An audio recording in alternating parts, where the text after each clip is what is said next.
to begin. What's up, everybody? You're listening to KQBHLP, Los Angeles, California, 101.5 FM, a community service of the Boyle Heights Arts Conservatory, broadcasting live on your FM dial and streaming on kqbhla.com. You're listening to The Social Primate with your host, Eddie Aguirre. And today I'm joined by the one and only Samuel Brown Vasquez. What's up, Samuel?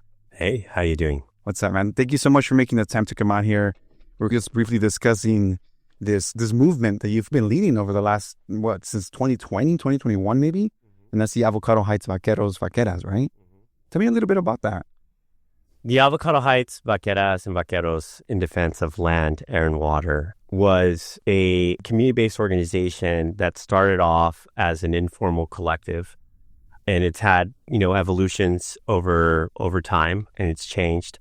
But it started off because there was a group of us residents in our community that were concerned about public health issues, environmental justice issues, and we wanted to preserve what this defined community that we had, which in our case was an equestrian community, but also a working class equestrian community. And there was a battle with a factory that wanted to come in, and we basically started thinking, like, rather than reinvent the wheel every single time there's a development fight, how could we be proactive and have the long-term infrastructure to preserve a way of life, a culture, but also our relationship to our community and the people that live there as well. Now, from my understanding, like I mentioned to you before, I feel a lot of the core issues that you guys are facing, we faced here out in the gateway cities, which is like Bell, Maywood, Cudahy. Of course, every other pocket of Los Angeles, we have East LA and South Central going through their own stuff. But basically, it was fighting against neglect and the marginalization of people, working class communities, like you mentioned. And I thought it was very powerful to see this because when I first saw it, I never really gave a lot of thought to the equestrian movement. Me being from Mexican heritage, I was like, okay, they're vaqueros and stuff. But when I finally started understanding the importance and the cultural value that this brings, like it started opening up a whole new world of understanding for me in terms of, again, appreciation and fighting for that actual representation. And I feel like that's something that you guys definitely been doing over the last couple of years. Yeah, I think that the equestrian advocacy is a very, fundamental part of what we do. And it helps frame the lens by which we look at land use planning issues and ultimately how our local governments work. I think that in our community, but also in Southeast LA as well, places like Norwalk and Cerritos and going further south down towards Long Beach and Paramount, that the equestrian communities over there, Compton, obviously, that there's one thing that they share in common, which is that there is a base of population that has survived and maintained the equestrian tradition and culture, right? And for those of us that are immigrants or that have immigrant backgrounds from Mexico and other parts of Latin America, the horse is like a sacred animal, right? It's in our folklore, it's in our music, it's in our poetry, it's in our literature, it's in our films. And so it played such a monumental role in the national identity, right? And so how do we continue to cultivate that identity when we, as immigrants, live abroad, right? I think for many of us, it's the thing that connects us to our homeland, to our culture. But it's also something that predates the nation state, right? It's charrería is really something that predates the United States. It predates Mexico. And so you're really looking at a Southwest kind of culture, right? Yeah. Larger regional culture, and something we share in common with the Native Americans, the Comanches and the Apaches, right? And the Navajos that to this day, they're really involved in rodeo, right? But I also think that it gets to the heart of the issue, right? That maybe there is a large immigrant Latino population that's involved in the equestrian community, but they're almost invisible for the lawmakers. We really don't exist. And I think that it's very concerning that the rapid acceleration of the disappearance of this tradition and this lifestyle is happening at this particular moment in which other working class communities are being displaced, especially Southeast LA communities, which are also environmental justice communities, right? So it's not only are we dealing with the impacts of contamination and environmental justice issues, but that experience of growing up in a working class community that's been marginalized or disenfranchised is compounded by the fact that the few recreational opportunities that we love and that we've come to embrace is also rapidly disappearing before our eyes. Yeah, honestly, when you think about it that way, we're holding on to parts of us that we're really trying to, again, make part of our identity. But at the same time, it feels like those systems are slowly trying to take it away, right? And this is just a pattern or a cycle of colonialism that's been going on. And when you really think about it, although there's people like yourself and people that I've had on this podcast before that are here to talk about changes in how we can move forward as a unit, at the same time, you got to understand that those systems are also trying to evolve along with those shift that's happening. So it makes you have to put yourself in the position where you kind of have to think 2-3 steps ahead of it to try to make sure that you keep that momentum. I think that that's one of like our objectives. It has, I would say that right now we do education and we are like an advocacy platform, right? I think it's really important that the organizer doesn't distinguish himself from the people in his community where he lives, right? Or where she lives or where they live, right? That as organizers, like you are part of the community, you're part of the social fabric. Now, you could just be part of the social fabric just because you live there as a tenant or an unhoused person or somebody that owns property. Or you could be a part of that community in a more meaningful and robust way. And so in our community, our park is like the central hub of our community. It's the thing that unites us on Sundays. That's like the big gathering day. It's where people have historically had parties. We've have like a couple large annual events that typically take place. And there's an effort to unite the community, right? And I think that what we do is we are liaisons really with how government works, right? Government is really quite effective at excluding working class people from the processes that underlie how ultimately our government functions, right? But government is also very much compromised by developers and special interests and by toxic polluters that are able to get away with injustices over long periods of time. So I think that we have to educate our community in a way that they understand, and we have to emphasize the urgency of taking action. But we also have to be responsive to our community. And I think we're not union organizers, right? This is not workplace organizing. I would describe our organizing as anti-displacement organizing, as environmental justice organizing, but also as cultural producers, right? Because we produce culture. We're also very much navigating within the realm of culture, right? And I think that makes it a lot more difficult for our adversaries to understand what it is that we're going to be doing as a campaign or as a coalition that we're a part of. And I enjoy the fact that we are trying to mobilize people and to galvanize people to take action by tapping into something that a cultural reference and being able to make that relevant in today's day and age. Like I tell people, charros, escaramuzas, the people that compete in the Mexican rodeo of charreria, that they are interesting, right? Because it's almost like they have a fierce refusal to assimilate, right? And I think that if you live in a barrio, like, why should you assimilate, right? Like, why should that be part of the process of the immigrant, right? We know that this land was native, right? It belongs to the original land stewards.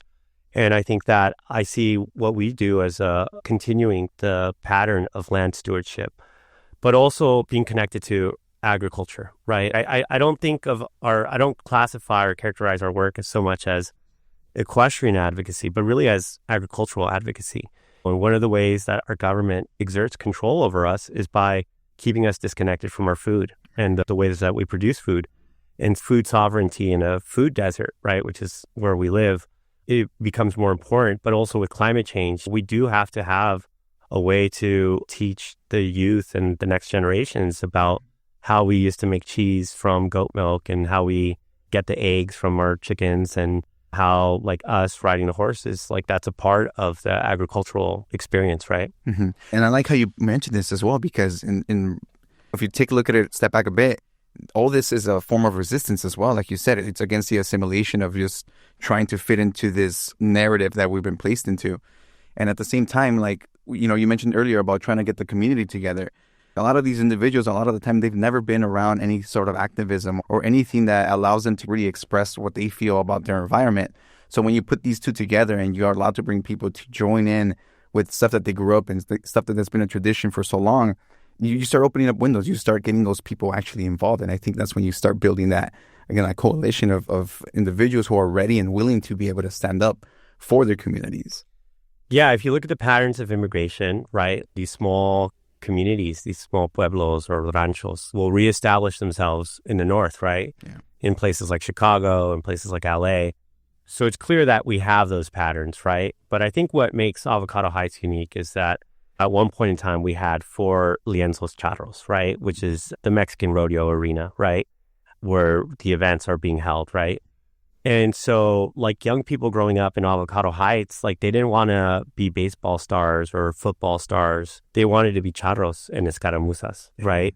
And it's the type of place where you could do that because LA, Los Angeles County, was the largest agricultural producer of all the counties in the United States until the mid-1950s, right?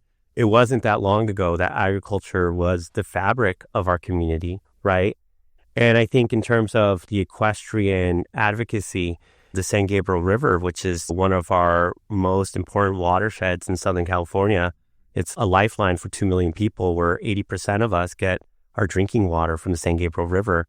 There's maps I've seen from 1940s showing Long Beach all the way to the San Gabriel Mountains having an extensive equestrian trail. And there was also these trails that were equestrian that connected the San Gabriel River to the Los Angeles River. And so they've all disappeared, but I think that it's worth mentioning because one of the arguments that we tell our policymakers and our lawmakers is that we're not trying to do a master plan on some sort of greenway or some sort of alternate mobility transportation corridor.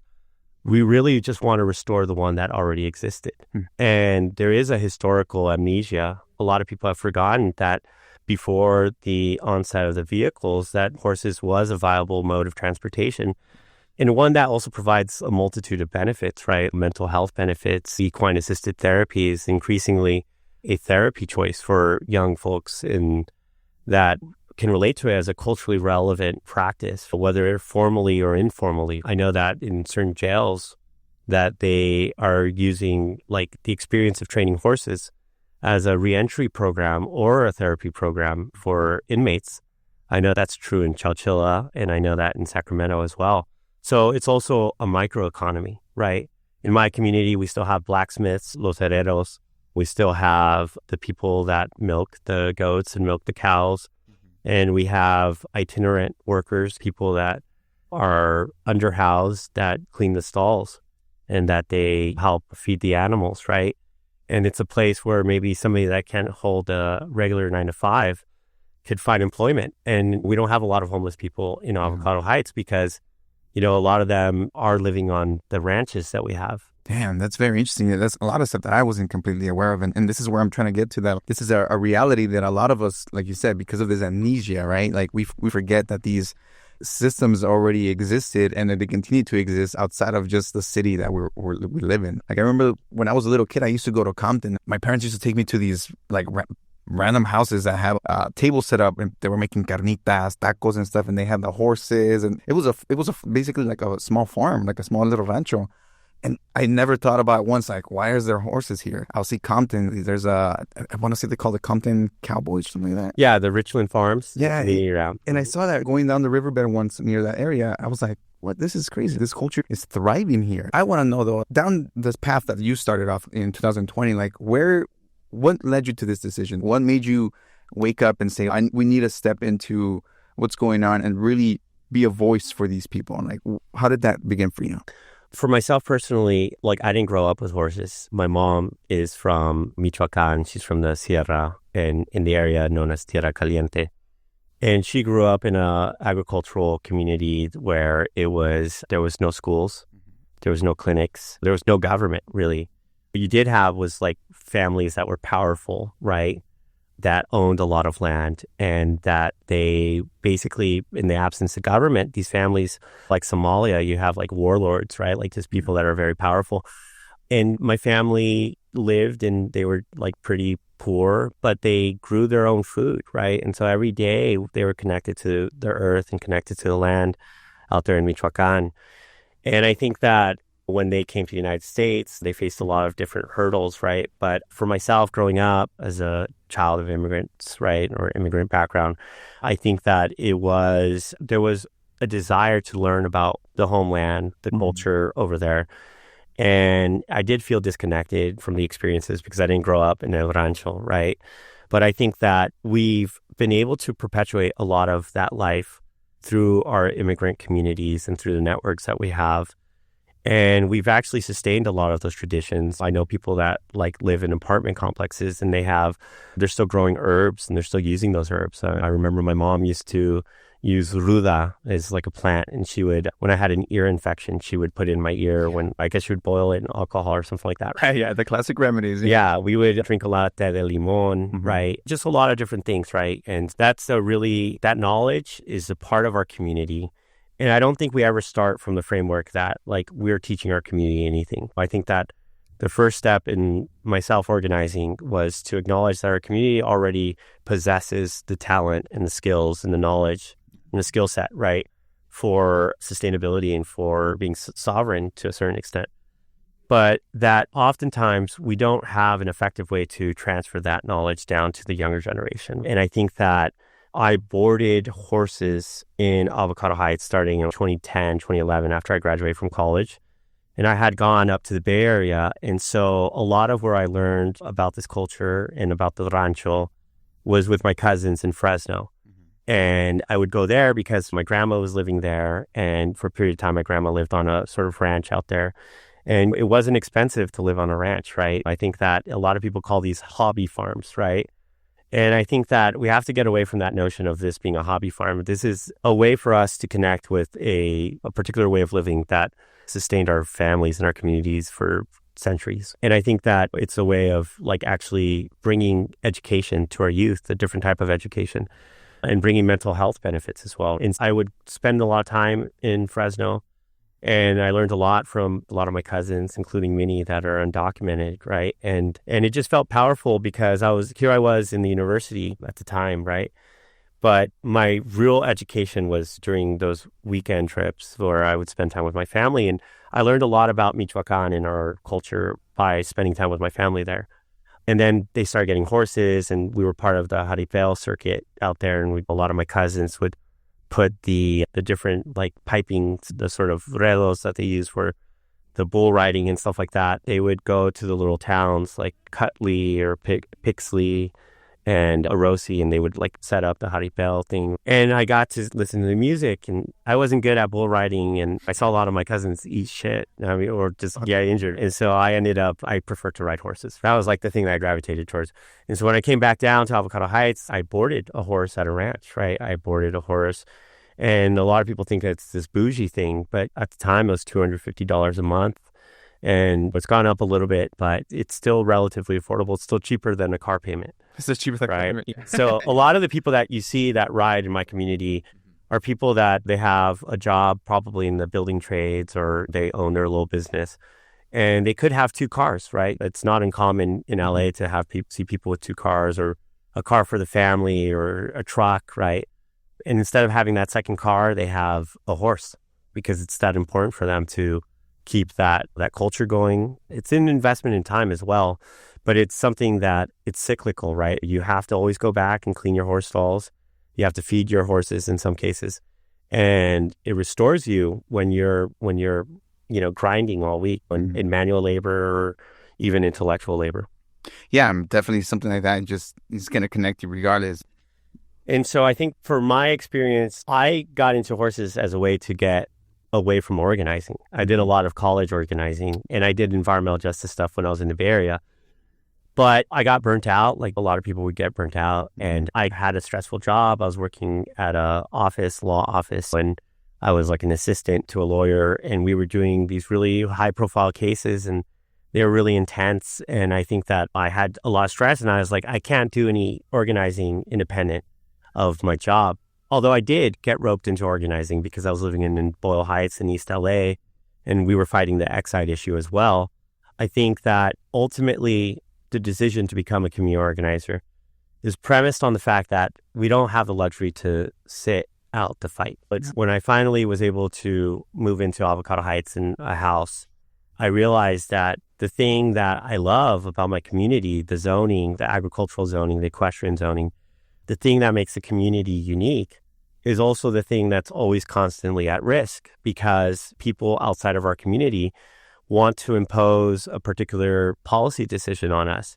And I think that specifically when it came down to the lead battery smelter that we were also battling because of it was going through a draft environmental impact report on expanding.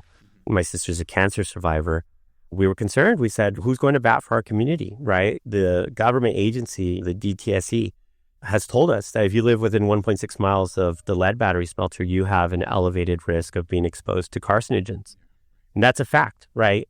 And so when you look at that particular statistic, you say, how is it that our lawmakers allow for our community to be exposed to a higher threshold of potential contamination that could even potentially contribute to developing cancer, right? Like, why is it acceptable on some level for our community to be exposed to that, but not Beverly Hills or not Santa Monica, right? Or, other affluent communities, Laverne, right? Like, I think that it's clear that there was a lack of engagement with our community, but there was also a false notion that we would not get involved and organize around these issues and that we would never mobilize. And I think that, my particular experience was that I love my community. And at the end of the day, people have been upset over things that we posted or how we call them out at meetings. But I'm not doing the organizing to placate anybody beyond my community, right? And we've expanded our work. We're now a regional coalition. But I think that at the end of the day, like when I'm walking in my neighborhood, I can hold my head high. And that's because my goal is to get folks in my community to be active participants in how we shape the future decision-making that impacts us. And just from now that you mentioned that, you see any pushback from the community members in terms of, not that they don't want it, but like them being afraid? Like, what's the dialogue going on like with the individuals in that community? I think for the most part, it's very positive. I think that a lot of our organizing actually cuts across the ideological spectrum. I think now under the new administration, it's a little bit more complicated because of the immigration issue and how it impacts folks in our community. But I think that, people love the equestrian advocacy. We didn't want to take on the issues of code enforcement. That was something that our community brought before us and was encouraging us to tackle it. And for me, it was a very difficult campaign because it involved calling attention to the law enforcement and our code enforcement and our lawmaker, right? Like our supervisors and our Department of Planning and Building and Safety. But I think that taking a step back and doing public records requests, I realized that if we're not involved in championing our civil liberties and making sure that our constitutional rights aren't being violated, that we're going to continue to see our community disappear, right? The displacement. But we're also going to see that because we didn't know our rights, because we didn't exercise our rights, that a lot of people were being displaced unnecessarily, right? That a lot of things could have been avoided if we had mobilized the campaign earlier.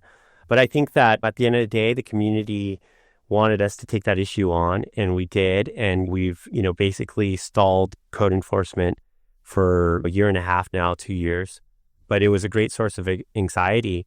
And I think that I tell people, like, displacement, the way it happens nowadays, it often happens in a very, ambiguous kind of veiled format, right? Exactly. Yes, it does. Yeah. Working class people are often targeted, not explicitly by law enforcement, although that happens as well.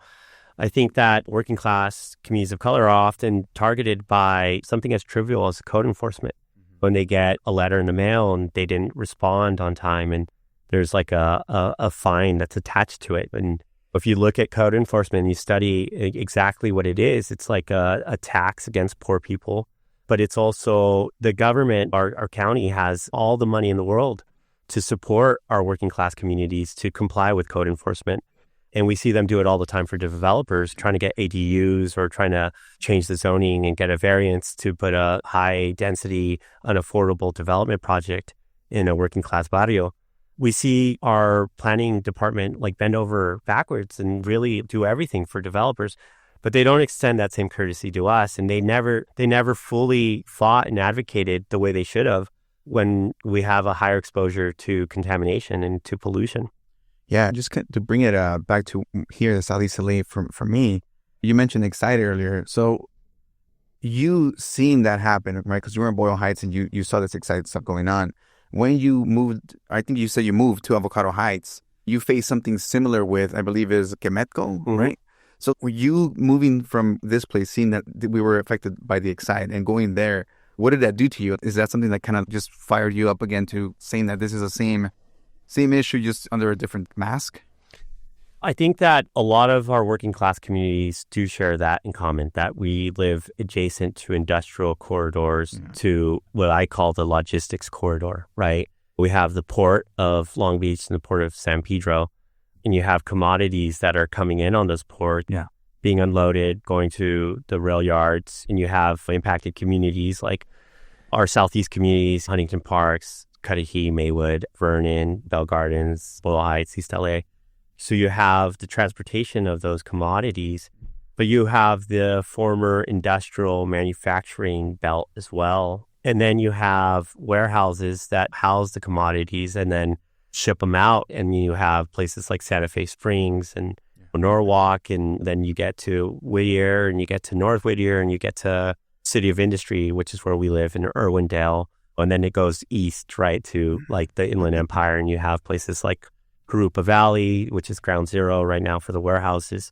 And you have Riverside and Rialto and Colton and all these other communities that also used to be agricultural, that are increasingly not becoming, they're changing, and they're becoming like these warehouse corridors. I think that when you look at that framework of what's happening, you realize that for the longest time, their land use planning allowed for manufacturers and warehouse and logistics businesses to profit off the transportation of these commodities. And we've seen renovations and improvements on the freeway. So when I lived in Boyle Heights in East LA, we also fought the expansion of the 710 freeway. But I think that ultimately what I saw was very interesting organizing model, different community-based organizations like East Yards Communities for Environmental Justice and Communities for a Better Environment, and a handful of other community-based organizations champion these causes and really fight these causes, right?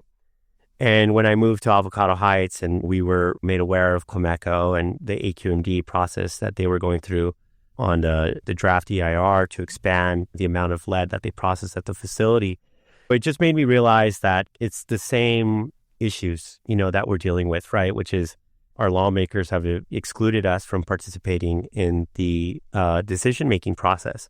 And as a result, they've allowed for the proliferation of industries to be concentrated in a particular place and to allow for our public health to be exposed to the risks, the elevated risks that they are, right? And it is unfortunate, but I think that it wasn't just the Kemetco thing that really opened my eyes. I went on the Cal Enviro Screen, which is like a website that allows you to look at environmental health risks in your community. We have the highest pollution burden. We have a contaminated groundwater, which is designated as a Superfund site. We have the second largest landfill until 2014, when it was capped, was operating minutes away from where I went to school. We have the trash sorting facility, Athens. We have Valley Vista. Their headquarters is based out of there. We have plastics manufacturing. We have chrome plating. There's a high persistent presence of hexavalent chromium in our community, and lead. They just found lead in the drinking water at Van Wig, which is an elementary school that also has a infant daycare center. And there's another infant daycare center not that far away. And it was like 800 times the allowable threshold of what's considered safe for lead exposure. And we know that no exposure to lead is safe.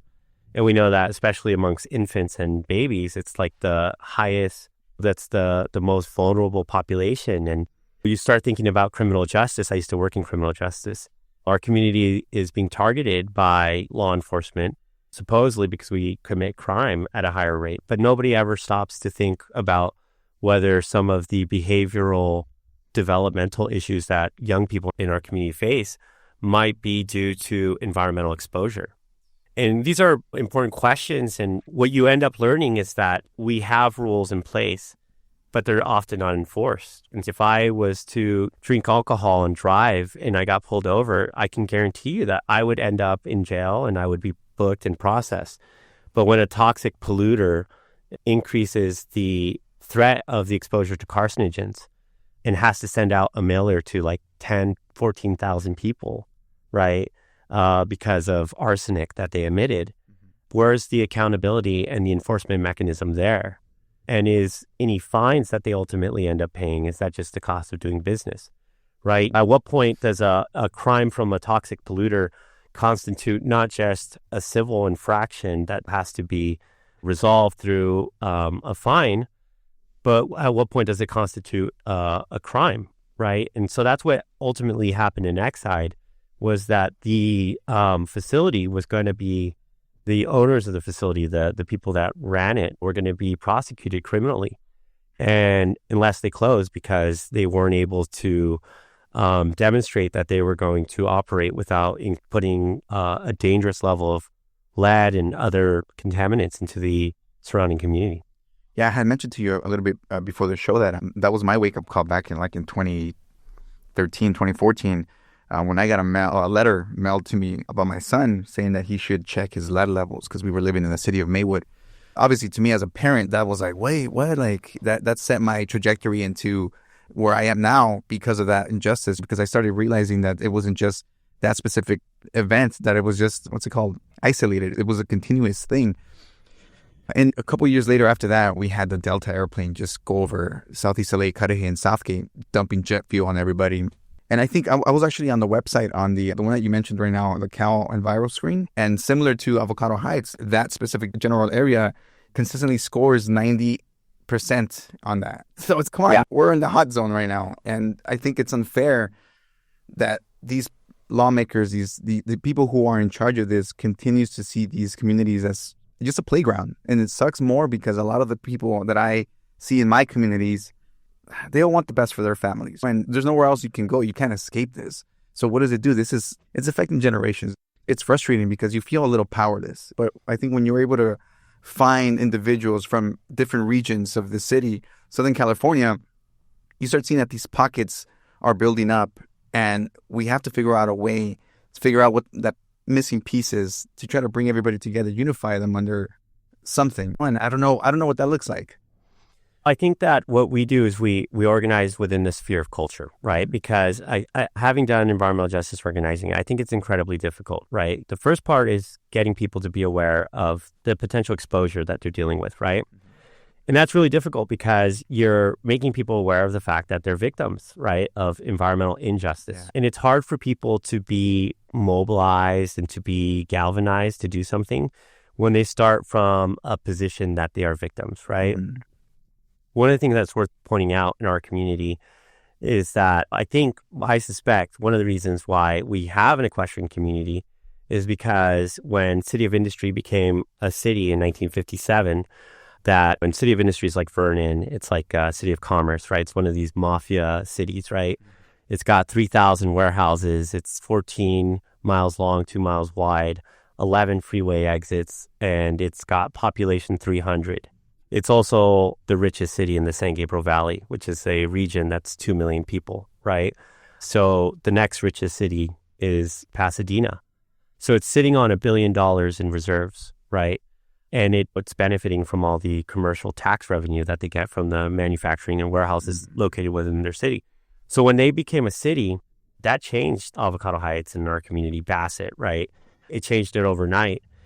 But I think that because it was undesirable to live in our community for a period of time, I think our county officials largely just ignored our community, right? And that's what allowed the equestrian and the agricultural things to continue, right? Because there was agriculture going on in that region.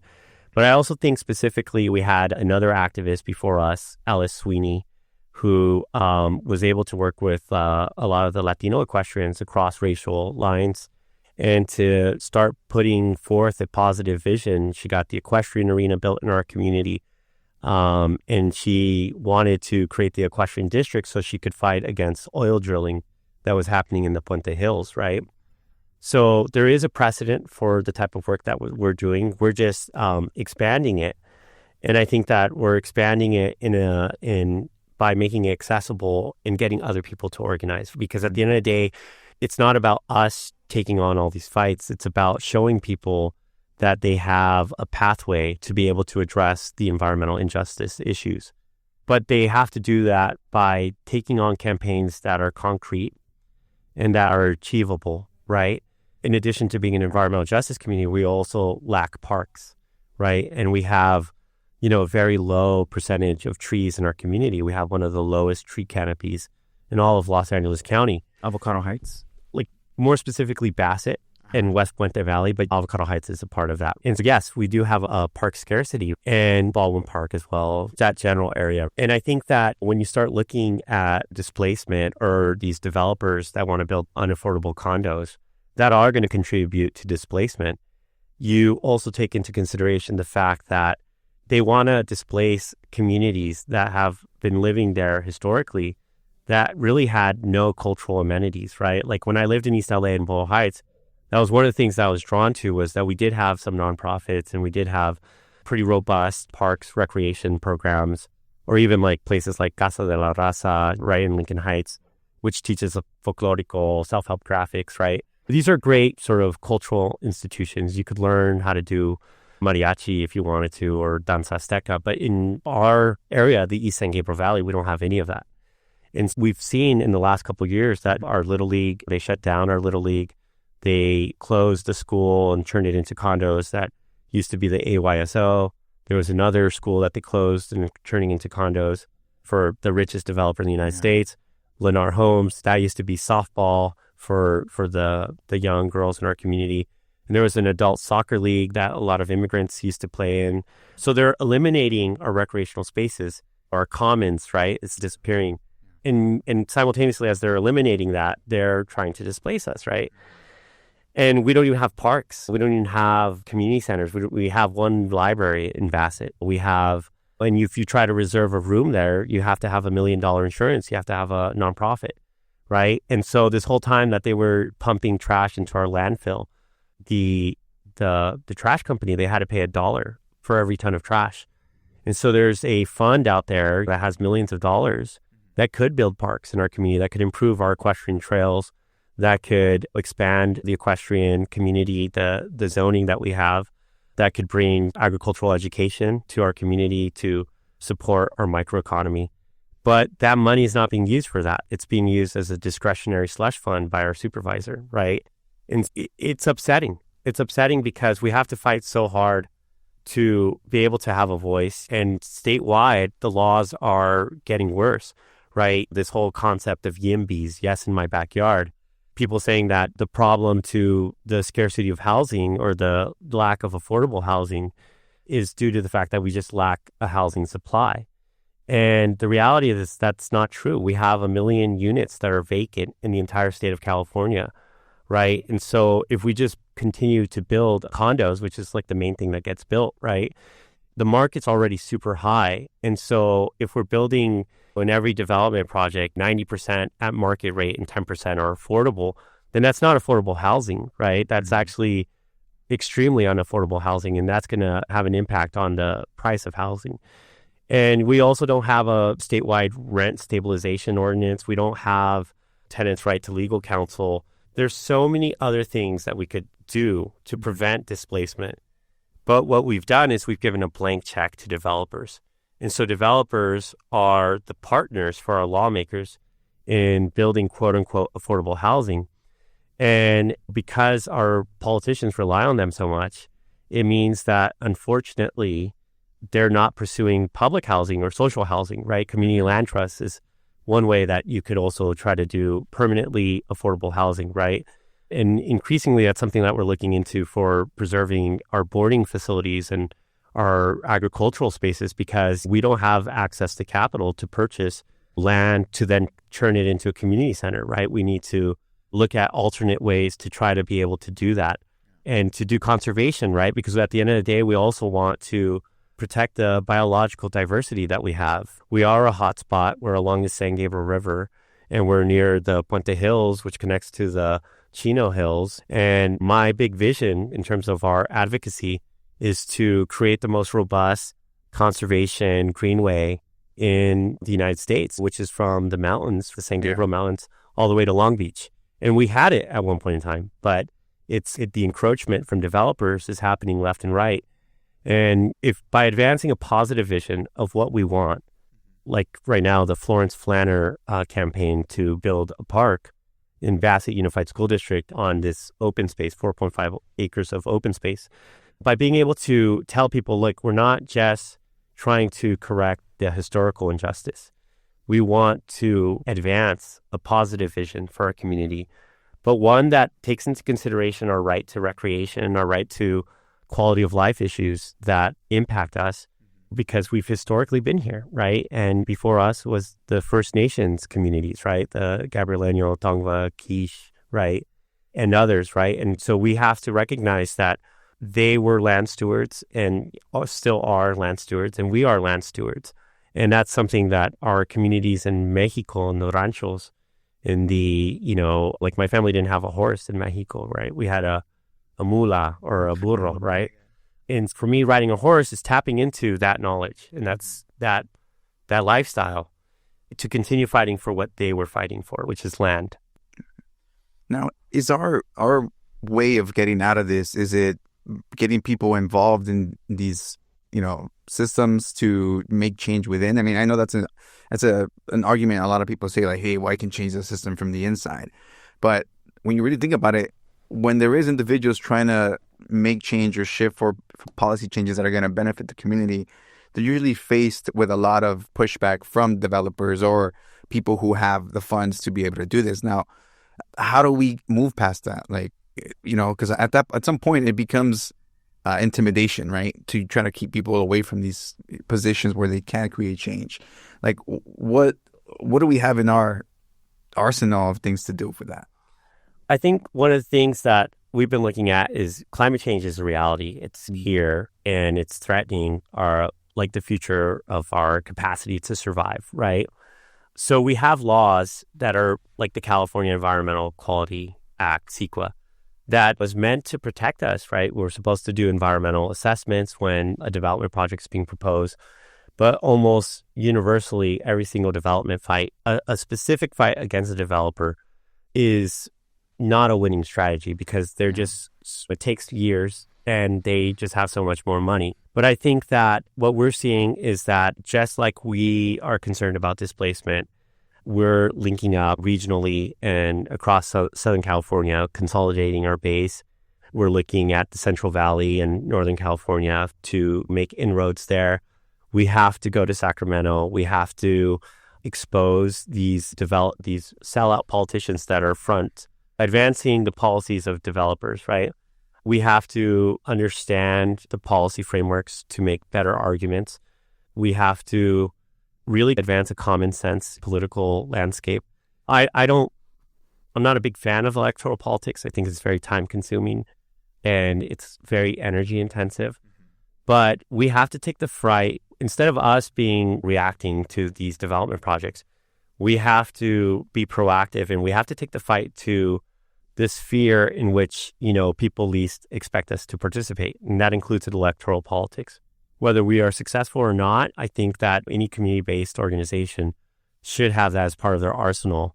And then we need to have better accountability mechanisms to hold our politicians accountable once they're elected.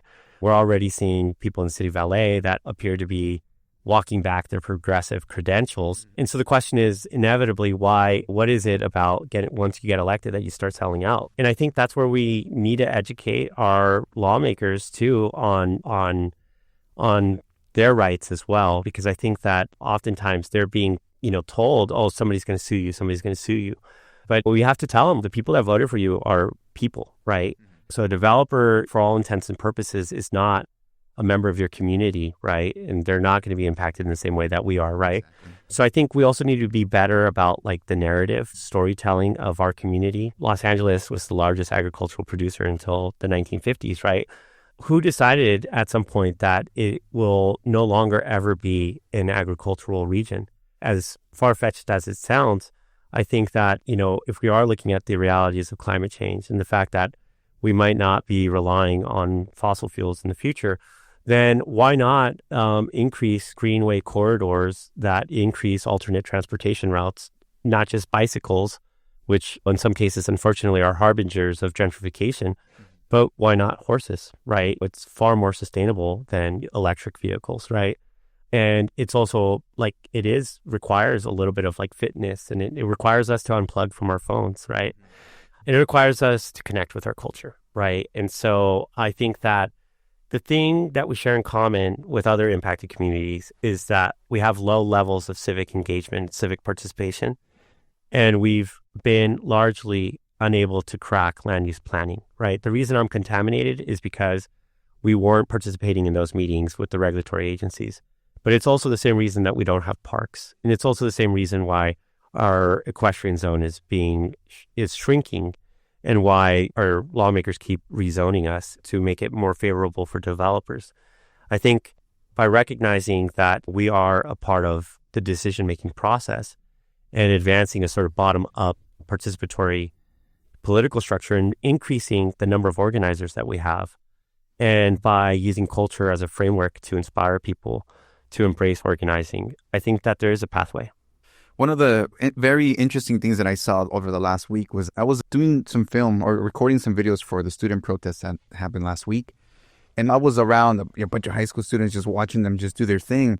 And one of the things that I picked up from when I interviewed some of them was that just the exposure to their culture, to their traditions, to their community helps with the civic engagement. And I think that if we continue to allow these things like these movements or these events that you guys maybe sometimes help put together in different areas of Southern California, I think we can definitely make changes that will bridge the gap between generations. Because we already, at least from me and you here, I feel like a lot of people maybe within our age range have this mentality that we're trying to strive for this change, this positive change, while we're trying to also get the elders involved into this position where they're not necessarily used to, because they used to have to assimilate or be in fear of the repercussions of things.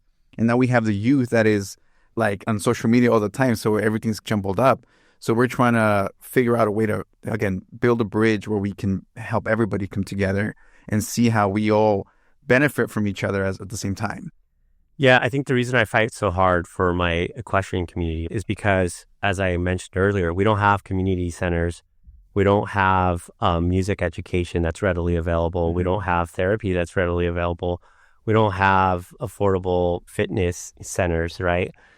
But I take the position that every ranch that's in my community, from 10,000 square feet to an acre in some cases, and then the trails, the miles and miles of trails that we have that still exist as equestrian transportation opportunities for us, that every ranch could foreseeably, theoretically be its own community center.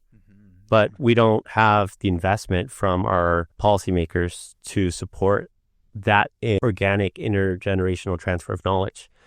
And so that's why I'm a big proponent of corridos and narrative storytelling as a way to articulate our experiences as people alive today, but also to galvanize people in a language that they understand.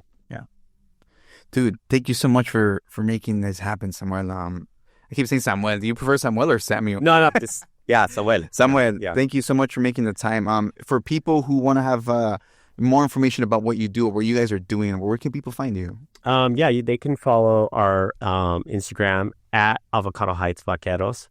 And then I have my personal Instagram, which is at Brown-Vazquez. And I would also recommend our environmental justice coalition partner, the Clean Air Coalition. They have a website and they have an Instagram as well, which is the at Clean Air Coalition. Dude, thank you again so much for making this happen. And these kind of conversations are going to continue just expanding that narrative. And then, again, at the same time, continue involving people in the storytelling that we're doing, because this is what ultimately we're trying to do. And I think that's how we're going to be able to, again, bridge the gap in some sort of way. But wow. Thank you, everybody, for tuning in. You're listening to the Social Primate on KQBHLP 101.5 FM. We'll see you guys next week, and we're going to leave you off with some music from Chicano Mosh with Payaso, Triste.